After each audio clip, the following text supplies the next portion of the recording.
and Nick's Pinball Chronicles channel. I'm going to try to, since I'm still getting that U38 error, I'm going to swap that chip and see if it makes a difference.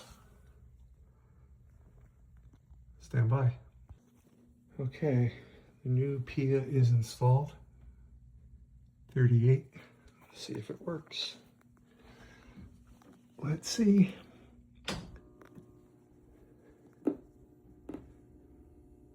Yep.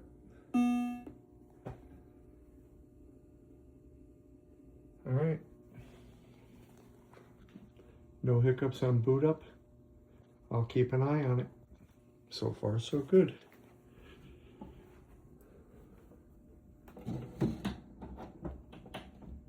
Maybe all it really was a bad PIA. So.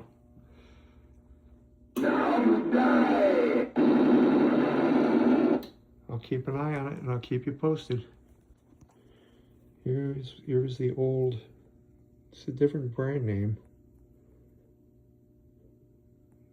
The old PIA from the board.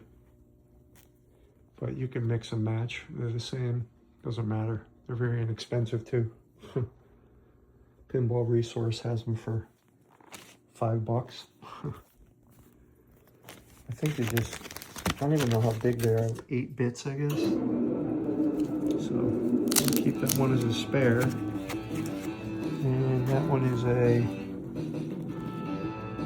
if I can focus in on it, WDC. The other ones are the ST brand. So 6821.